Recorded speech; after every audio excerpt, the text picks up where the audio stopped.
हाँ जी प्यारे विद्यार्थियों, ਸਕਸੈਸਫੁਲ ਲਰਨਿੰਗ ਪੁਆਇੰਟ ਚੈਨਲ ਦੇ ਉੱਪਰ ਤੁਹਾਡਾ ਸਾਰਿਆਂ ਦਾ ਸਵਾਗਤ ਹੈ। ਕੱਲ ਆਪਾਂ ਨੇ 8ਵੀਂ ਜਮਾਤ ਦੇ ਭਾਗ ਇਤਿਹਾਸ ਦਾ 11ਵਾਂ ਲੈਸਨ ਪ੍ਰਸ਼ਾਸਨਿਕ ਬਣਤਰ, ਬਸਤੀਵਾਦੀ ਸੈਨਾ ਤੇ ਸਿਵਲ ਪ੍ਰਸ਼ਾਸਨ ਦਾ ਵਿਕਾਸ ਇਹਦਾ ਪਹਿਲਾ ਭਾਗ ਪੜ੍ਹਿਆ ਸੀ ਤੇ ਉਸ ਲੈਸਨ ਦਾ ਰਹਿੰਦਾ ਭਾਗ ਦੂਜਾ ਅਸੀਂ ਅੱਜ ਪੜਾਂਗੇ ਤੇ ਇਸ ਦੇ ਵਿੱਚ ਅਸੀਂ ਪ੍ਰਸ਼ਾਸਨਿਕ ਬਣਤਰ ਬਾਰੇ ਪ੍ਰਸ਼ਾਸਨਿਕ ਸੰਗਠਨ ਬਾਰੇ ਪੜਾਂਗੇ, ਜਿਹਦੇ ਵਿੱਚ ਅਸੀਂ ਸਿਵਲ ਸਰਵਿਸ, ਸੈਨਾ, ਪੁਲਿਸ ਅਤੇ ਨਿਆਂ ਵਿਵਸਥਾ ਇਹ ਚਾਰ ਸੰਸਥਾਵਾਂ ਬਾਰੇ ਪੜਾਂਗੇ। ਕੱਲ ਅਸੀਂ ਨੇ 1773 ਦਾ regulating act, Pitt's India act, charter act ਤੇ ਇਹਨਾਂ ਬਾਰੇ ਪੜ੍ਹਿਆ ਸੀ, ਜਿਹਦੇ ਵਿੱਚ ਅਸੀਂ ਨੇ ਅੰਗਰੇਜ਼ਾਂ ਦੀਆਂ ਕੀਤੀਆਂ ਗਈਆਂ ਸੰਵਿਧਾਨਕ ਤਬਦੀਲੀਆਂ ਬਾਰੇ ਪੜ੍ਹਿਆ ਸੀ ਤੇ ਉਸ ਤੋਂ ਬਾਅਦ ਉਹਨਾਂ ਨੇ ਕਿਵੇਂ ਸਾਡੇ ਦੇਸ਼ ਦੇ ਉੱਪਰ ਕਿਹੜੇ ਕਾਨੂੰਨ ਬਣਾ ਕੇ ਜਾਂ ਕਿਹੜੀਆਂ ਨੀਤੀਆਂ ਬਣਾ ਕੇ ਇੱਥੇ ਰਾਜ ਕੀਤਾ ਉਹਦੇ ਬਾਰੇ ਪੜਾਂਗੇ, ਜਿਹਦੇ ਵਿੱਚ ਪੂਰਾ ਉਹਨਾਂ ਦਾ ਪ੍ਰਸ਼ਾਸਨਿਕ ਸੰਗਠਨ ਹੈ ਜਿਹੜਾ ਉਹ ਪੜਾਂਗੇ, ਜਿਹਦੇ ਵਿੱਚ ਸਿਵਲ ਸਰਵਿਸ, ਸੈਨਾ, ਪੁਲਿਸ, ਨਿਆਂ ਵਿਵਸਥਾ ਇਹਦੇ ਬਾਰੇ ਪੜਾਂਗੇ। ਤਾਂ ਸ਼ੁਰੂ ਕਰਦੇ ਹਾਂ ਤੇ ਪੈਨ ਕਾਪੀ ਸਾਰੇ ਵਿਦਿਆਰਥੀ ਜ਼ਰੂਰ ਚੱਕ ਲੈਣ ਤੇ ਜਿਹੜੀ ਇਹਦੇ ਵਿੱਚ ਇੰਪੋਰਟੈਂਟ ਚੀਜ਼ ਹੋਊਗੀ ਮੈਂ ਤੁਹਾਨੂੰ ਦੱਸਦਾ ਜਾਵਾਂਗਾ ਤੇ ਤੁਸੀਂ ਨੋਟ ਕਰਦੇ ਜਾਇਓ। ਸਭ ਤੋਂ ਪਹਿਲਾ ਪੁਆਇੰਟ ਹੈ civil service. Civil service Bharat ਵਿੱਚ ਸਿਵਲ ਸਰਵਿਸ ਦਾ ਮੋਢੀ ਲਾਰਡ ਕਾਰਨਵਾਲਿਸ ਨੂੰ ਮੰਨਿਆ ਜਾਂਦਾ ਹੈ। ਲਾਰਡ ਕਾਰਨਵਾਲਿਸ, ਸਕਰੀਨ ਦੇ ਉੱਪਰ ਤੁਸੀਂ ਇਹਦੀ ਫੋਟੋ ਦੇਖ ਸਕਦੇ ਹੋ। ਭਾਰਤ ਵਿੱਚ ਸਿਵਲ ਸਰਵਿਸ ਦਾ ਮੋਢੀ ਲਾਰਡ ਕਾਰਨਵਾਲਿਸ ਨੂੰ ਮੰਨਿਆ ਜਾਂਦਾ ਹੈ। ਉਸਨੇ ਰਿਸ਼ਵਤਖੋਰੀ ਨੂੰ ਖਤਮ ਕਰਨ ਲਈ ਅਧਿਕਾਰੀਆਂ ਦੀਆਂ ਤਨਖਾਹਾਂ ਵਧਾ ਦਿੱਤੀਆਂ। ਜਿਹੜੀ ਰਿਸ਼ਵਤਖੋਰੀ ਸੀ ਉਹਨੂੰ ਖਤਮ ਕਰਨ ਲਈ ਉਹਨੇ ਸਾਰੇ ਅਧਿਕਾਰੀਆਂ ਦੀਆਂ ਤਨਖਾਹਾਂ ਵਧਾ ਦਿੱਤੀਆਂ। ਉਹਨਾਂ ਨੂੰ ਨਿੱਜੀ ਵਪਾਰ ਕਰਨ ਅਤੇ ਭਾਰਤੀਆਂ ਤੋਂ ਭੇਟਾ ਲੈਣ ਤੋਂ ਮਨਾ ਕਰ ਦਿੱਤਾ। ਜਿਹੜੇ ਸਾਰੇ ਸਰਕਾਰੀ ਅਧਿਕਾਰੀ ਸੀ ਅੰਗਰੇਜ਼ਾਂ ਦੇ, ਉਹ ਕੋਈ ਨਿੱਜੀ ਵਪਾਰ ਨਹੀਂ ਕਰ ਸਕਦੇ ਸੀ ਤੇ ਨਾ ਭਾਰਤੀਆਂ ਤੋਂ ਕੋਈ ਭੇਟਾ ਲੈ ਸਕਦੇ ਸੀ। ਇਹ ਲਾਰਡ ਕਾਰਨਵਾਲਿਸ ਨੇ ਉਹਨਾਂ ਨੂੰ ਮਨਾ ਕਰ ਦਿੱਤਾ। ਉਸਨੇ ਉੱਚੇ ਅਹੁਦਿਆਂ ਉੱਤੇ ਕੇਵਲ ਯੂਰਪੀਅਨਾਂ ਨੂੰ ਹੀ ਨਿਯੁਕਤ ਕੀਤਾ। ਇਹ ਬੜੀ ਇੰਪੋਰਟੈਂਟ ਗੱਲ ਆ ਕਿ ਸਾਡੇ ਭਾਰਤੀਆਂ ਨੂੰ ਉੱਚੇ ਅਹੁਦਿਆਂ ਦੇ ਉੱਪਰ ਨਹੀਂ ਬਿਠਾਇਆ ਜਾਂਦਾ ਸੀ, ਉਹਨਾਂ ਨੂੰ ਉੱਚੀਆਂ ਪਦਵੀਆਂ ਤੇ ਨਹੀਂ ਬਿਠਾਇਆ ਜਾਂਦਾ ਸੀ, ਉਹਨਾਂ ਨੂੰ ਸਿਰਫ ਛੋਟੇ ਅਹੁਦਿਆਂ ਤੇ ਰੱਖਿਆ ਜਾਂਦਾ ਸੀ ਤੇ ਉੱਚੇ ਅਹੁਦਿਆਂ ਤੇ ਕੇਵਲ ਯੂਰਪੀਅਨਾਂ ਨੂੰ ਹੀ ਨਿਯੁਕਤ ਕੀਤਾ ਗਿਆ। 1806 ਈਸਵੀ ਵਿੱਚ ਲਾਰਡ ਵਿਲੀਅਮ ਬੈਂਟਿੰਗ ਨੇ ਇੰਗਲੈਂਡ ਵਿੱਚ ਹੈਲੀਬਰੀ ਕਾਲਜ ਖੋਲ੍ਹਿਆ। 1806 ਈਸਵੀ ਤੇ ਲਾਰਡ ਵਿਲੀਅਮ ਬੈਂਟਿੰਗ ਇਹਨੇ ਇੰਗਲੈਂਡ ਦੇ ਵਿੱਚ ਹੈਲੀਬਰੀ ਕਾਲਜ ਖੋਲ੍ਹਿਆ, ਜਿਸ ਵਿੱਚ ਕੰਪਨੀ ਦੇ ਨਵੇਂ ਨਿਯੁਕਤ ਕੀਤੇ ਗਏ ਸਿਵਲ ਸਰਵਿਸ ਦੇ ਅਧਿਕਾਰੀਆਂ ਨੂੰ ਭਾਰਤ ਭੇਜਣ ਤੋਂ ਪਹਿਲਾਂ ਸਿਖਲਾਈ ਦਿੱਤੀ ਜਾਂਦੀ ਸੀ। ਭਾਰਤ ਦੇ ਵਿੱਚ ਇੰਗਲੈਂਡ ਤੋਂ ਜਿਹੜੇ ਅਧਿਕਾਰੀ ਆਉਂਦੇ ਸੀ ਉਹ ਹੈਲੀਬਰੀ ਕਾਲਜ ਤੋਂ ਪਹਿਲਾਂ ਸਿਖਲਾਈ ਲੈ ਕੇ ਆਉਂਦੇ ਸੀ। 1833 ਈਸਵੀ ਦੇ ਚਾਰਟਰ ਐਕਟ ਲਾਰਡ ਕਾਰਨਵਾਲਿਸ ਅਨੁਸਾਰ ਕਿਹਾ ਗਿਆ ਕਿ ਭਾਰਤੀਆਂ ਨੂੰ ਧਰਮ, ਜਾਤੀ ਜਾਂ ਰੰਗ ਦੇ ਆਧਾਰ ਉੱਤੇ ਸਰਕਾਰੀ ਪਦਵੀਆਂ ਤੋਂ ਵਾਂਝਾ ਨਹੀਂ ਰੱਖਿਆ ਜਾਵੇਗਾ। ਲਾਰਡ ਕਾਰਨਵਾਲਿਸ ਨੇ 1833 ਈਸਵੀ ਦੇ ਚਾਰਟਰ ਐਕਟ ਵਿੱਚ ਕਿਹਾ, ਜਿਹੜਾ ਅਸੀਂ ਕੱਲ ਪੜ੍ਹ ਚੁੱਕੇ ਹਾਂ ਜਿਹਦੇ ਬਾਰੇ, ਉਹਦੇ ਵਿੱਚ ਕਿਹਾ ਕਿ ਭਾਰਤੀਆਂ ਨੂੰ ਧਰਮ, ਜਾਤੀ ਜਾਂ ਰੰਗ ਦੇ ਆਧਾਰ ਉੱਤੇ ਸਰਕਾਰੀ ਪਦਵੀਆਂ ਤੋਂ ਵਾਂਝਾ ਨਹੀਂ ਰੱਖਿਆ ਜਾਵੇਗਾ। ਪਰੰਤੂ ਫਿਰ ਵੀ ਭਾਰਤੀਆਂ ਨੂੰ ਉੱਚੇ ਅਹੁਦਿਆਂ ਉੱਤੇ ਨਿਯੁਕਤ ਨਹੀਂ ਕੀਤਾ ਗਿਆ ਸੀ। ਫਿਰ ਵੀ ਉਹਨਾਂ ਨੂੰ ਇਹਨਾਂ ਪਦਵੀਆਂ ਤੋਂ ਵਾਂਝਾ ਰੱਖਿਆ ਜਾਂਦਾ ਸੀ, ਉਹਨਾਂ ਤੋਂ ਵਿਤਕਰਾ ਕੀਤਾ ਜਾਂਦਾ ਸੀ। 1853 ਈਸਵੀ ਵਿੱਚ ਸਿਵਲ ਸਰਵਿਸ ਵਿੱਚ ਨਿਯੁਕਤੀਆਂ ਪ੍ਰਤੀਯੋਗੀ ਪ੍ਰੀਖਿਆਵਾਂ ਦੇ ਆਧਾਰ ਉੱਤੇ ਕੀਤੀਆਂ ਜਾਣ ਲੱਗੀਆਂ। 1853 ਤੋਂ ਇੱਕ ਹੋਰ ਕਾਨੂੰਨ ਬਣਿਆ ਕਿ ਸਿਵਲ ਸਰਵਿਸ ਦੇ ਵਿੱਚ ਜਿਹੜੇ ਅਧਿਕਾਰੀਆਂ ਦੀ ਭਰਤੀ ਹੋਵੇਗੀ ਉਹ ਪ੍ਰਤੀਯੋਗੀ ਪ੍ਰੀਖਿਆਵਾਂ ਦੇ ਆਧਾਰ ਤੇ ਹੋਵੇਗੀ ਤੇ ਇਹਦੀਆਂ ਕੁਝ ਸ਼ਰਤਾਂ ਸੀ ਕਿ ਇਹਦੀ ਪ੍ਰੀਖਿਆ ਇੰਗਲੈਂਡ ਵਿੱਚ ਹੁੰਦੀ ਸੀ। ਇਸ ਪ੍ਰੀਖਿਆ ਦਾ ਜਿਹੜਾ ਮਾਧਿਅਮ ਸੀ ਅੰਗਰੇਜ਼ੀ ਹੁੰਦਾ ਸੀ। ਇਹ ਜਿਹੜੀ ਪ੍ਰੀਖਿਆ ਸੀ ਇਹ ਅੰਗਰੇਜ਼ੀ ਦੇ ਵਿੱਚ ਹੁੰਦੀ ਸੀ। ਇਸ ਪ੍ਰੀਖਿਆ ਵਿੱਚ ਬੈਠਣ ਲਈ ਵੱਧ ਤੋਂ ਵੱਧ ਉਮਰ 22 ਸਾਲ ਨਿਸ਼ਚਿਤ ਕੀਤੀ ਗਈ ਸੀ ਤੇ ਪਰ 1864 ਈਸਵੀ ਦੇ ਵਿੱਚ ਇਹ ਉਮਰ ਘਟ ਕੇ 21 ਸਾਲ ਅਤੇ 1876 ਈਸਵੀ ਦੇ ਵਿੱਚ ਘਟਾ ਕੇ 19 ਸਾਲ ਕਰ ਦਿੱਤੀ ਗਈ। 1863 ਈਸਵੀ ਦੇ ਵਿੱਚ ਸਤਿੰਦਰਨਾਥ ਟੈਗੋਰ ਨਾਮੀ ਪਹਿਲਾ ਭਾਰਤੀ ਸਿਵਲ ਸਰਵਿਸ ਦੀ ਪ੍ਰੀਖਿਆ ਵਿੱਚ ਸਫਲ ਹੋਇਆ। ਸਭ ਤੋਂ ਪਹਿਲਾ ਭਾਰਤੀ ਸੀ, ਉੱਪਰ ਸਕਰੀਨ ਦੇ ਉੱਪਰ ਤੁਸੀਂ ਫੋਟੋ ਦੇਖ ਸਕਦੇ ਹੋ, ਸਤਿੰਦਰਨਾਥ ਟੈਗੋਰ। ਇਹ ਪਹਿਲਾ ਭਾਰਤੀ ਸੀ ਜਿਸਨੇ 1863 ਈਸਵੀ ਦੇ ਵਿੱਚ ਸਿਵਲ ਸਰਵਿਸ ਦੀ ਪ੍ਰੀਖਿਆ ਪਾਸ ਕੀਤੀ।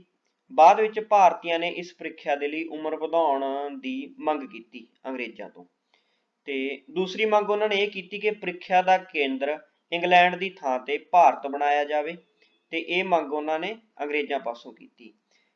ਭਾਰਤ ਦੇ ਉਸ ਸਮੇਂ ਦੇ ਵਾਇਸਰਾਏ ਲਾਰਡ ਰਿਪਨ ਨੇ ਇਸ ਮੰਗ ਦਾ ਸਮਰਥਨ ਕੀਤਾ। ਉਹਨੇ ਭਾਰਤੀਆਂ ਦਾ ਸਾਥ ਦਿੱਤਾ, ਉਹਨਾਂ ਦੀ ਇਸ ਮੰਗ ਦਾ ਸਾਥ ਦਿੱਤਾ, ਪਰ ਬਾਕੀ ਬ੍ਰਿਟਿਸ਼ ਸਰਕਾਰ ਨੇ ਇਸ ਮੰਗ ਨੂੰ ਨਾ ਸਵੀਕਾਰਿਆ, ਉਹਨਾਂ ਨੇ ਇਸ ਮੰਗ ਨੂੰ ਨਕਾਰ ਦਿੱਤਾ। 1866 ਈਸਵੀ ਵਿੱਚ ਭਾਰਤ ਦੇ ਵਾਇਸਰਾਏ ਲਾਰਡ ਰਿਪਨ ਨੇ 1866 ਦੇ ਵਿੱਚ ਲਾਰਡ ਰਿਪਨ ਨੇ ਜਦੋਂ ਉਹ ਉਪਰੋਕਤ ਮੰਗਾਂ ਨਾ ਮੰਨੀਆਂ ਗਈਆਂ ਤਾਂ ਲਾਰਡ ਰਿਪਨ ਨੇ 15 ਮੈਂਬਰਾਂ ਦਾ ਪਬਲਿਕ ਸਰਵਿਸ ਕਮਿਸ਼ਨ ਨਿਯੁਕਤ ਕੀਤਾ, ਜਿਹਦੇ ਵਿੱਚ ਉਹਨਾਂ ਨੇ ਕੁਝ ਮੰਗਾਂ ਤੇ ਸਿਫਾਰਸ਼ਾਂ ਕੀਤੀਆਂ ਬ੍ਰਿਟਿਸ਼ ਸਰਕਾਰ ਨੂੰ। ਇਸ ਕਮਿਸ਼ਨ ਨੇ ਸਿਫਾਰਿਸ਼ ਕੀਤੀ ਕਿ ਸਿਵਲ ਸਰਵਿਸ ਨੂੰ 3 ਭਾਗਾਂ ਵਿੱਚ ਵੰਡਿਆ ਜਾਵੇ। ਉਸ ਸਮੇਂ ਦੀ ਜਿਹੜੀ ਸਿਵਲ ਸਰਵਿਸ ਸੀ ਉਹਨੂੰ 3 ਭਾਗਾਂ ਵਿੱਚ ਵੰਡਿਆ ਜਾਵੇ, ਜੋ ਹੇਠ ਲਿਖੇ ਅਨੁਸਾਰ ਸੀ। ਇੰਪੀਰੀਅਲ ਜਾਂ ਇੰਡੀਅਨ, ਜਿਹੜੇ ਇੰਡੀਅਨ ਸਿਵਲ ਸਰਵਿਸ ਦੇ ਬੰਦੇ ਹੋਣਗੇ, ਜਿਸ ਲਈ ਪ੍ਰੀਖਿਆ ਇੰਗਲੈਂਡ ਵਿੱਚ ਹੋਵੇਗੀ। ਇਹ ਪਹਿਲਾਂ ਤੋਂ ਇੰਗਲੈਂਡ ਵਿੱਚ ਸੀ ਤੇ ਇਹਦੇ ਵਿੱਚ ਲਿਖਿਆ ਗਿਆ ਕਿ ਇਹਦੀ ਪ੍ਰੀਖਿਆ ਇੰਗਲੈਂਡ ਵਿੱਚ ਹੋਵੇਗੀ। ਪ੍ਰਾਂਤਿਕ ਸਰਵਿਸ, ਜਿਸ ਦੀਆਂ ਪ੍ਰੀਖਿਆਵਾਂ ਵੱਖ-ਵੱਖ ਪ੍ਰਾਂਤਾਂ ਵਿੱਚ ਹੋਣ, ਪਰੰਤੂ ਜਿਹੜੀ ਪ੍ਰਾਂਤਿਕ ਸਰਵਿਸ ਆ ਤੇ ਉਹਦੀਆਂ ਪ੍ਰੀਖਿਆਵਾਂ ਵੱਖ-ਵੱਖ ਪ੍ਰਾਂਤਾਂ ਵਿੱਚ ਲਈਆਂ ਜਾਣ। ਪ੍ਰੋਫੈਸ਼ਨਲ ਸਰਵਿਸ, ਜਿਸ ਦੇ ਕਮਿਸ਼ਨ ਨੇ ਭਾਰਤੀਆਂ ਲਈ ਪ੍ਰੀਖਿਆ ਵਿੱਚ ਬੈਠਣ ਦੀ ਉਮਰ 19 ਸਾਲ ਤੋਂ ਵਧਾ ਕੇ 23 ਸਾਲ ਕੀਤੀ ਗਈ। ਮੈਂ ਪਹਿਲਾਂ ਵੀ ਦੱਸ ਚੁੱਕਿਆ ਕਿ ਭਾਰਤੀਆਂ ਨੇ ਸਿਵਲ ਸਰਵਿਸ ਦੀ ਪ੍ਰੀਖਿਆ ਲਈ ਉਮਰ ਵਧਾਉਣ ਦੀ ਮੰਗ ਕੀਤੀ ਸੀ, ਜੋ ਇੱਥੇ 19 ਸਾਲ ਤੋਂ ਵਧਾ ਕੇ ਦੁਬਾਰਾ 23 ਸਾਲ ਤੱਕ ਨਿਸ਼ਚਿਤ ਕਰ ਦਿੱਤੀ ਗਈ, ਦੀ ਸਿਫਾਰਿਸ਼ ਕੀਤੀ ਗਈ। 1886 ਦੇ ਵਿੱਚ ਇਹ ਕਮਿਸ਼ਨ ਬਣਿਆ ਤੇ ਇਹ ਮੰਗਾਂ ਰੱਖੀਆਂ ਗਈਆਂ।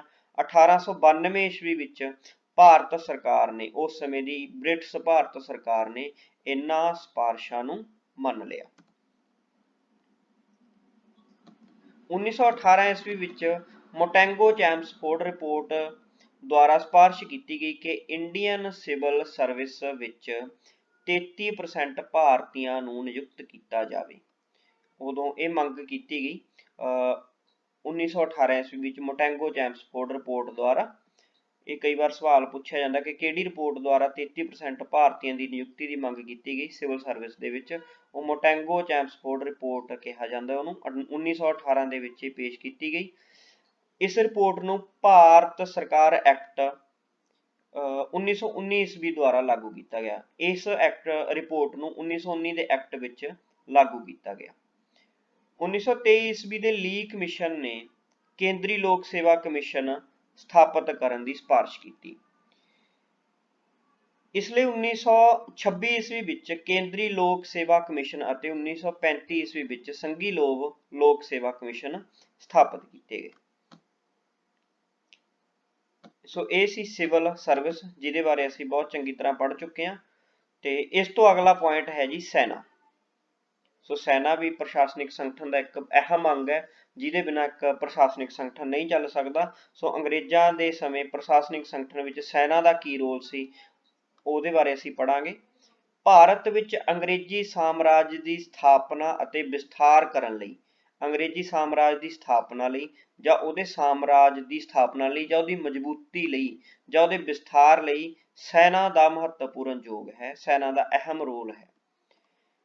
ਭਾਰਤੀ ਸੈਨਿਕਾਂ ਨੂੰ ਅੰਗਰੇਜ਼ ਸੈਨਿਕਾਂ ਨਾਲੋਂ ਬਹੁਤ ਘੱਟ ਤਨਖਾਹਾਂ ਦਿੱਤੀਆਂ ਜਾਂਦੀਆਂ ਸਨ। ਉਦੋਂ ਸੈਨਾ ਭਰਤੀ ਕੀਤੀ ਜਾਂਦੀ ਸੀ, ਭਾਰਤੀਆਂ ਨੂੰ ਸੈਨਾ ਦੇ ਵਿੱਚ ਲਿਆ ਤਾਂ ਜਾਂਦਾ ਸੀ, ਪਰ ਉਹਨਾਂ ਨੂੰ ਬਹੁਤ ਘੱਟ ਤਨਖਾਹਾਂ ਅਤੇ ਬਹੁਤ ਘੱਟ ਭੱਤੇ ਮਿਲਦੇ ਸਨ। ਉਹਨਾਂ ਦੀ ਤਰੱਕੀ ਵੱਧ ਤੋਂ ਵੱਧ ਸੂਬੇਦਾਰ ਦੀ ਪਦਵੀ ਤੱਕ ਹੁੰਦੀ ਸੀ। ਉਹਨਾਂ ਦੀ ਤਰੱਕੀ ਵੱਧ ਤੋਂ ਵੱਧ ਸੂਬੇਦਾਰ ਦੀ ਪਦਵੀ ਤੱਕ ਹੁੰਦੀ ਸੀ। ਇਸ ਤੋਂ ਬਾਅਦ ਉਹਨਾਂ ਦੀ ਤਰੱਕੀ ਰੁਕ ਜਾਂਦੀ ਸੀ ਭਾਰਤੀਆਂ ਦੀ। ਅੰਗਰੇਜ਼ ਅਧਿਕਾਰੀ ਭਾਰਤੀ ਸੈਨਿਕਾਂ ਨਾਲ ਬਹੁਤ ਬੁਰਾ ਵਿਵਹਾਰ ਕਰਦੇ ਸਨ। ਉਸ ਸਮੇਂ ਦੇ ਅੰਗਰੇਜ਼ ਅਧਿਕਾਰੀ ਭਾਰਤੀ ਸੈਨਿਕਾਂ ਨਾਲ ਵਿਵਹਾਰ ਕਰਦੇ ਸਨ। ਆਪਾਂ ਸੋਚ ਸਕਦੇ ਹਾਂ ਕਿ ਜਦੋਂ ਉਸ ਸਮੇਂ ਦੇ ਸਰਕਾਰੀ ਭਾਰਤੀ ਲੋਕਾਂ ਨਾਲ ਜਾਂ ਸਰਕਾਰੀ ਅਧਿਕਾਰੀ ਭਾਰਤੀ ਲੋਕਾਂ ਨਾਲ ਇਹ ਵਿਵਹਾਰ ਹੁੰਦਾ ਸੀ ਤਾਂ ਆਮ ਲੋਕਾਂ ਨਾਲ ਕੀ ਹਾਲ ਹੁੰਦਾ ਹੋਊਗਾ, ਉਹਨਾਂ ਦਾ ਕੀ ਹਸ਼ਰ ਹੁੰਦਾ ਹੋਊਗਾ, ਆਪਾਂ ਇਹ ਸੋਚ ਸਕਦੇ ਹਾਂ। ਇਸ ਲਈ ਭਾਰਤੀ ਸੈਨਿਕਾਂ ਨੇ 1857 ਈਸਵੀ ਵਿੱਚ ਅੰਗਰੇਜ਼ਾਂ ਵਿਰੁੱਧ ਵਿਦਰੋਹ ਕਰ ਦਿੱਤਾ। 1857 ਦਾ ਬੈਰਕਪੁਰ ਦਾ ਮੰਗਲ ਪਾਂਡੇ ਦਾ ਜਿਹੜਾ ਵਿਦਰੋਹ ਆ ਸੀ, ਜਿਹਦੇ ਬਾਰੇ ਪੜ੍ਹਦੇ ਹਾਂ 1857 ਦੇ ਵਿਦਰੋਹ ਬਾਰੇ, ਸੈਨਿਕ ਵਿਦਰੋਹ ਪਹਿਲਾ, ਤੇ ਉਹ ਇਸੇ ਕਾਰਨ ਹੋਇਆ ਸੀ ਕਿਉਂਕਿ ਅੰਗਰੇਜ਼ਾਂ ਵੱਲੋਂ ਭਾਰਤੀ ਸੈਨਿਕਾਂ ਨਾਲ ਵਿਤਕਰਾ ਹੁੰਦਾ ਸੀ। ਉਹਦੀ ਮੂਲ ਜੜ ਇਹ ਸੀ। ਜਦੋਂ ਭਾਰਤੀ ਸੈਨਿਕਾਂ ਨੇ ਅੰਗਰੇਜ਼ੀ ਸੈਨਾ ਦੇ ਖਿਲਾਫ ਵਿਦਰੋਹ ਕਰ ਦਿੱਤਾ ਜਾਂ ਅੰਗਰੇਜ਼ੀ ਸਰਕਾਰ ਖਿਲਾਫ ਵਿਦਰੋਹ ਕਰ ਦਿੱਤਾ ਤਾਂ ਉਹਨਾਂ ਨੇ ਕੁਝ ਸੈਨਾ ਦੇ ਵਿੱਚ ਤਬਦੀਲੀਆਂ ਕੀਤੀਆਂ ਤਾਂ ਕਿ ਇਸ ਵਿਦਰੋਹ ਤੋਂ ਜਾਂ ਇਹੋ ਜਿਹੇ ਆਉਣ ਵਾਲੇ ਵਿਦਰੋਹਾਂ ਤੋਂ ਬਚਿਆ ਜਾ ਸਕੇ। 1857 ਈਸਵੀ ਦੇ ਵਿਦਰੋਹ ਪਿੱਛੋਂ 1858 ਈਸਵੀ ਵਿੱਚ ਭਾਰਤੀ ਸੈਨਾ ਸਰਵਿਸ ਵਿੱਚ ਮਹੱਤਵਪੂਰਨ ਤਬਦੀਲੀਆਂ ਕੀਤੀਆਂ ਗਈਆਂ। ਸਭ ਤੋਂ ਪਹਿਲਾਂ ਅੰਗਰੇਜ਼ ਸੈਨਿਕਾਂ ਦੀ ਗਿਣਤੀ ਵਿੱਚ ਵਾਧਾ ਕੀਤਾ ਗਿਆ। ਭਾਰਤੀਆਂ ਦੀ ਬਜਾਏ ਅੰਗਰੇਜ਼ ਸੈਨਿਕਾਂ ਦੀ ਗਿਣਤੀ ਵਿੱਚ ਵਾਧਾ ਕੀਤਾ ਗਿਆ। ਤੋਪਖਾਨੇ ਜਾਂ ਹਥਿਆਰਾਂ ਦੀ ਰਾਖੀ ਦੇ ਲਈ ਅੰਗਰੇਜ਼ ਸੈਨਿਕਾਂ ਨੂੰ ਲਗਾਇਆ ਜਾਂਦਾ ਸੀ, ਨਾ ਕਿ ਭਾਰਤੀਆਂ ਨੂੰ। ਭਾਰਤੀ ਅਤੇ ਯੂਰਪੀਅਨ ਸੈਨਿਕਾਂ ਦੀ ਗਿਣਤੀ ਵਿੱਚ 2:1 ਦਾ ਅਨੁਪਾਤ ਕਰ ਦਿੱਤਾ ਗਿਆ। ਧਰਮ ਅਤੇ ਜਾਤ ਦੇ ਆਧਾਰ ਤੇ ਸੈਨਿਕ ਟੁਕੜੀਆਂ ਸਥਾਪਿਤ ਕਰ ਦਿੱਤੀਆਂ ਗਈਆਂ। ਧਰਮ ਅਤੇ ਜਾਤ ਦੇ ਆਧਾਰ ਤੇ ਭਾਵ ਉਹਨਾਂ ਨੂੰ ਖਿੰਡਾ ਦਿੱਤਾ ਗਿਆ ਤਾਂ ਕਿ ਆਉਣ ਵਾਲੇ ਸਮੇਂ ਦੇ ਵਿੱਚ ਕੋਈ ਐਸਾ ਵਿਦਰੋਹ ਇਕਜੁੱਟ ਹੋ ਕੇ ਇਹ ਸੈਨਿਕ ਨਾ ਕਰ ਸਕਣ, ਤਾਂ ਉਹਨਾਂ ਨੇ ਇਹਨਾਂ ਨੂੰ ਅਲੱਗ-ਅਲੱਗ ਕਰ ਦਿੱਤਾ। ਇਸ ਤੋਂ ਅਗਲਾ ਪੁਆਇੰਟ ਹੈ ਜੀ ਪ੍ਰਸ਼ਾਸਨ ਸੰਗਠਨ ਦਾ ਪੁਲਿਸ। ਇਹਦੇ ਬਾਰੇ ਅਸੀਂ ਪੜਾਂਗੇ। ਲਾਰਡ ਕਾਰਨਵਾਲਿਸ ਨੇ ਪੁਲਿਸ ਵਿਭਾਗ ਵਿੱਚ ਕਈ ਸੁਧਾਰ ਕੀਤੇ ਤਾਂ ਕਿ ਅੰਗਰੇਜ਼ੀ ਸਾਮਰਾਜ ਨੂੰ ਸ਼ਾਂਤੀਪੂਰਵਕ ਚਲਾਇਆ ਜਾ ਸਕੇ। ਉਸਨੇ ਜ਼ਿਲ੍ਹਿਆਂ ਦੀ ਦੇਖਭਾਲ ਕਰਨ ਲਈ ਅੰਗਰੇਜ਼ ਪੁਲਿਸ ਕਪਤਾਨ ਨਿਯੁਕਤ ਕੀਤੇ। ਮਤਲਬ ਜਿਹੜੇ ਪੁਲਿਸ ਦੇ ਕਪਤਾਨ ਹੁੰਦੇ ਸੀ ਉਹ ਅੰਗਰੇਜ਼ ਹੁੰਦੇ ਸੀ। ਹਾਲਾਂਕਿ ਬਾਕੀ ਜਿਹੜੇ ਸਿਪਾਹੀ ਭਰਤੀ ਹੁੰਦੇ ਸੀ ਉਹ ਭਾਰਤੀ ਵੀ ਹੁੰਦੇ ਸੀ ਉਹਨਾਂ ਦੇ ਵਿੱਚ, ਪਰ ਜਿਹੜੇ ਕਪਤਾਨ ਹੁੰਦੇ ਸੀ ਜਾਂ ਵੱਡੇ ਅਧਿਕਾਰੀ ਹੁੰਦੇ ਸੀ ਉਹ ਅੰਗਰੇਜ਼ ਪੁਲਿਸ ਅਫਸਰ ਹੁੰਦੇ ਸੀ। ਜ਼ਿਲ੍ਹਿਆਂ ਨੂੰ ਅੱਗੋਂ ਕਈ ਥਾਣਿਆਂ ਵਿੱਚ ਵੰਡਿਆ ਗਿਆ। ਉਸ ਤੋਂ ਬਾਅਦ ਜ਼ਿਲ੍ਹਿਆਂ ਨੂੰ ਕਈ ਥਾਣਿਆਂ ਵਿੱਚ ਵੰਡਿਆ ਗਿਆ। ਜ਼ਿਲ੍ਹਿਆਂ ਦਾ ਇੱਕ ਕਪਤਾਨ ਹੁੰਦਾ ਸੀ ਤੇ ਹਰੇਕ ਥਾਣੇ ਵਿੱਚ ਇੱਕ ਦਰੋਗਾ, ਹਰੇਕ ਥਾਣਾ ਇੱਕ ਦਰੋਗੇ ਦੇ ਅਧੀਨ ਹੁੰਦਾ ਸੀ। ਤੇ ਪਿੰਡਾਂ ਦੀ ਦੇਖਭਾਲ ਕਰਨ ਲਈ ਚੌਕੀਦਾਰ ਨਿਯੁਕਤ ਕੀਤੇ ਜਾਂਦੇ ਸਨ। ਸਾਰੇ ਪਿੰਡਾਂ ਦੀ ਦੇਖਭਾਲ ਲਈ ਚੌਕੀਦਾਰ ਨਿਯੁਕਤ ਕੀਤੇ ਗਏ। ਪੁਲਿਸ ਵਿਭਾਗ ਵੀ ਭਾਰਤੀਆਂ ਨੂੰ ਉੱਚੇ ਅਹੁਦਿਆਂ ਤੇ ਨਹੀਂ ਲਗਾਇਆ ਜਾਂਦਾ ਸੀ। ਜਿਸ ਤਰ੍ਹਾਂ ਆਪਾਂ ਸੈਨਾ ਦੇ ਵਿੱਚ ਪੜ੍ਹ ਕੇ ਆਏ ਹਾਂ ਜਾਂ ਸਿਵਲ ਸਰਵਿਸ ਦੇ ਵਿੱਚ ਪੜ੍ਹ ਕੇ ਆਏ ਹਾਂ, ਉਸੇ ਤਰ੍ਹਾਂ ਪੁਲਿਸ ਵਿਭਾਗ ਵਿੱਚ ਵੀ ਉਸੇ ਤਰ੍ਹਾਂ ਭਾਰਤੀਆਂ ਨਾਲ ਜਿਹੜਾ ਵਿਤਕਰਾ ਉਹ ਬਰਕਰਾਰ ਰਿਹਾ। ਇੱਥੇ ਵੀ ਉਹਨਾਂ ਨੂੰ ਉੱਚੇ ਅਹੁਦਿਆਂ ਤੇ ਨਹੀਂ ਲਗਾਇਆ ਜਾਂਦਾ ਸੀ ਭਾਰਤੀਆਂ ਨੂੰ। ਇਸ ਤੋਂ ਅਗਲਾ ਪੁਆਇੰਟ ਆਉਂਦਾ ਜੀ ਨਿਆਂ ਵਿਵਸਥਾ। ਨਿਆਂ ਵਿਵਸਥਾ ਅੰਗਰੇਜ਼ਾਂ ਦੀ ਭਾਰਤ ਨੂੰ ਇੱਕ ਮਹੱਤਵਪੂਰਨ ਦੇਣ ਲਿਖਤੀ ਕਾਨੂੰਨ ਹੈ। ਲਿਖਤੀ ਕਾਨੂੰਨ ਅੰਗਰੇਜ਼ਾਂ ਦੀ ਇੱਕ ਮਹੱਤਵਪੂਰਨ ਦੇਣ ਹੈ ਭਾਰਤ ਨੂੰ। ਵਾਰਨ ਹੈਸਟਿੰਗ ਨੇ ਜ਼ਿਲ੍ਹਿਆਂ ਵਿੱਚ ਦੀਵਾਨੀ ਅਦਾਲਤ ਅਤੇ ਸਦਰ ਨਿਜ਼ਾਮਤ ਅਦਾਲਤ ਸਥਾਪਿਤ ਕੀਤੀ। 1773 ਈਸਵੀ ਦੇ ਰੈਗੂਲੇਟਿੰਗ ਐਕਟ ਅਨੁਸਾਰ 1773 ਈਸਵੀ ਦੇ ਰੈਗੂਲੇਟਿੰਗ ਐਕਟ ਅਨੁਸਾਰ ਕਲਕੱਤੇ ਵਿੱਚ ਸਰਵਉੱਚ ਅਦਾਲਤ ਦੀ ਸਥਾਪਨਾ ਕੀਤੀ ਗਈ ਤੇ ਲਾਰਡ ਕਾਰਨਵਾਲਿਸ ਨੇ ਕਾਰਨਵਾਲਿਸ ਕੋਡ, ਇਹ ਇੱਕ ਕਿਤਾਬ ਦਾ ਨਾਮ ਆ, ਕਾਰਨਵਾਲਿਸ ਕੋਡ ਨਾਂ ਦੀ ਇੱਕ ਪੁਸਤਕ ਤਿਆਰ ਕਰਵਾਈ ਲਾਰਡ ਕਾਰਨਵਾਲਿਸ ਨੇ। ਇਹ ਪੁਸਤਕ ਜਿਹੜੇ ਜੱਜ ਰੱਖੇ ਗਏ ਸੀ ਇਸ ਸਰਵਉੱਚ ਅਦਾਲਤ ਦੇ ਵਿੱਚ, ਕਲਕੱਤੇ ਦੀ ਸਰਵਉੱਚ ਅਦਾਲਤ ਦੇ ਵਿੱਚ ਜਿਹੜੇ ਜੱਜ ਸੀ, ਉਹਨਾਂ ਨੂੰ ਕਾਨੂੰਨ ਦੀ ਸਿੱਖਿਆ ਦੇਣ ਬਾਰੇ ਜਾਂ ਕਾਨੂੰਨ ਉਸ ਸਮੇਂ ਦੀ ਅੰਗਰੇਜ਼ੀ ਸਰਕਾਰ ਦੇ ਕਾਨੂੰਨਾਂ ਬਾਰੇ ਦੱਸਣ ਲਈ ਸੀ। ਤੇ ਇਹ ਪੁਸਤਕ ਲਾਰਡ ਕਾਰਨਵਾਲਿਸ ਨੇ ਲਿਖਾਈ ਸੀ। ਪੁਸਤਕ ਦਾ ਨਾਮ ਸੀ Cornwallis code. Lord William Bentinck ਨੇ 1832 ਈਸਵੀ ਵਿੱਚ ਬੰਗਾਲ ਵਿੱਚ ਨਿਆਂ ਪ੍ਰਥਾ ਦੀ ਸਥਾਪਨਾ ਕੀਤੀ। ਲਾਰਡ ਵਿਲੀਅਮ ਬੈਂਟਿਕ ਨੇ 1832 ਵਿੱਚ, ਕਈ ਵਾਰ ਕੁਐਸਚਨ ਆ ਜਾਂਦਾ ਕਿ ਬੰਗਾਲ ਵਿੱਚ ਨਿਆਂ ਪ੍ਰਥਾ ਦੀ ਸਥਾਪਨਾ ਕਿਸਨੇ ਕੀਤੀ ਤੇ ਕਦੋਂ ਕੀਤੀ? 1832 ਈਸਵੀ ਦੇ ਵਿੱਚ ਲਾਰਡ ਵਿਲੀਅਮ ਬੈਂਟਿਕ ਨੇ। 1833 ਈਸਵੀ ਦੇ ਚਾਰਟਰ ਐਕਟ ਅਧੀਨ ਕਾਨੂੰਨਾਂ ਦਾ ਸੰਗ੍ਰਹਿ ਕਰਨ ਲਈ ਇੰਡੀਅਨ ਲਾ ਕਮਿਸ਼ਨ, ਕਿ ਜਿਹੜੇ ਉਸ ਸਮੇਂ ਦੇ ਕਾਨੂੰਨ ਸੀ ਉਹਨਾਂ ਦਾ ਇੱਕ ਸੰਗ੍ਰਹਿ ਇਕੱਠਾ ਕੀਤਾ ਜਾਵੇ, ਇੰਡੀਅਨ ਲਾ ਕਮਿਸ਼ਨ ਦੀ ਸਥਾਪਨਾ ਕੀਤੀ ਗਈ 1833 ਈਸਵੀ ਦੇ ਚਾਰਟਰ ਐਕਟ ਅਧੀਨ। ਗਵਰਨਰ ਜਨਰਲ ਨੂੰ ਸਾਰੇ ਕਾਨੂੰਨ ਬਣਾਉਣ ਦਾ ਅਧਿਕਾਰ ਦੇ ਦਿੱਤਾ ਗਿਆ। 1833 ਵਿੱਚ ਗਵਰਨਰ ਜਨਰਲ ਨੂੰ ਸਾਰੇ ਕਾਨੂੰਨ ਬਣਾਉਣ ਦਾ ਅਧਿਕਾਰ ਸੀ। 1833 ਈਸਵੀ ਵਿੱਚ ਲਾਰਡ ਰਿਪਨ ਦੀ ਸਰਕਾਰ ਨੇ ਇਲਬਰਟ ਬਿੱਲ ਰਾਹੀਂ ਭਾਰਤੀ ਜੱਜਾਂ ਨੂੰ ਅਜਿਹਾ ਅਧਿਕਾਰ ਦੇਣਾ ਚਾਹਿਆ, ਪਰੰਤੂ ਅਸਫਲ ਰਿਹਾ। ਆਪਾਂ ਦੇਖ ਸਕਦੇ ਹਾਂ ਕਿ ਲਾਰਡ ਰਿਪਨ ਜੋ ਭਾਰਤੀਆਂ ਦੀ ਜਾਂ ਭਾਰਤੀਆਂ ਦੇ ਸਮਰਥਨ ਵਿੱਚ ਹਮੇਸ਼ਾ ਰਿਹਾ, ਇੱਥੇ ਵੀ ਉਸਨੇ ਲੋਕ ਮਾਰੂ ਨੀਤੀ ਦਾ ਵਿਰੋਧ ਕੀਤਾ। ਉਸਨੇ ਸਰਕਾਰ ਨੇ ਇਲਬਰਟ ਬਿੱਲ ਰਾਹੀਂ ਭਾਰਤੀ ਜੱਜਾਂ ਨੂੰ ਇੱਕ ਕਾਨੂੰਨ ਬਣਾਉਣ ਦਾ ਅਧਿਕਾਰ ਦਿੱਤਾ ਸੀ, ਪਰ ਉਹ ਅਸਫਲ ਰਿਹਾ। ਸੋ ਇਹ ਸੀ ਸਾਡਾ ਲੈਸਨ 11ਵਾਂ 8ਵੀਂ ਜਮਾਤ ਦਾ ਇਤਿਹਾਸ ਭਾਗ ਦਾ, ਜਿਹੜਾ ਅਸੀਂ ਪੂਰਾ ਪੜ੍ਹ ਚੁੱਕੇ ਹਾਂ। ਇਹਦੇ 2 ਵੀਡੀਓਜ਼ ਅਸੀਂ ਇੱਕ ਵੀਡੀਓ ਪਹਿਲਾਂ ਬਣਾ ਚੁੱਕੇ ਹਾਂ। ਸੋ ਜਿਹੜੇ ਵੀ ਸਾਥੀਆਂ ਨੇ ਜਾਂ ਜਿਹੜੇ ਵਿਦਿਆਰਥੀਆਂ ਨੇ ਉਹ ਵੀਡੀਓ ਨਹੀਂ ਦੇਖੀ ਤਾਂ ਉਹ ਸਾਡੇ YouTube ਚੈਨਲ ਦੇ ਉੱਪਰ ਜਾ ਕੇ ਉਹ ਵੀਡੀਓ ਜ਼ਰੂਰ ਦੇਖ ਸਕਣ, ਤਾਂ ਕਿ ਜਿਹੜੀ ਇਹ ਸਾਰੀ ਵੀਡੀਓ ਤੁਹਾਨੂੰ ਸਮਝ ਆ ਜਾਵੇ। ਸੋ ਇਸ ਭਾਗ ਦੇ ਵਿੱਚ ਅਸੀਂ ਪ੍ਰਸ਼ਾਸਨਿਕ ਸੰਗਠਨ ਦੇ ਬਾਰੇ ਪੜ੍ਹਿਆ, ਤੇ ਮੈਂ ਉਮੀਦ ਕਰਦਾ ਕਿ ਤੁਹਾਨੂੰ ਇਹ ਪੂਰਾ ਚੰਗੀ ਤਰ੍ਹਾਂ ਸਮਝ ਆ ਚੁੱਕਿਆ ਹੋਵੇਗਾ, ਜਿਹਦੇ ਵਿੱਚ ਅਸੀਂ ਸਿਵਲ ਸਰਵਿਸ, ਸੈਨਾ, ਪੁਲਿਸ ਅਤੇ ਨਿਆਂ ਵਿਵਸਥਾ ਬਾਰੇ ਪੜ੍ਹਿਆ।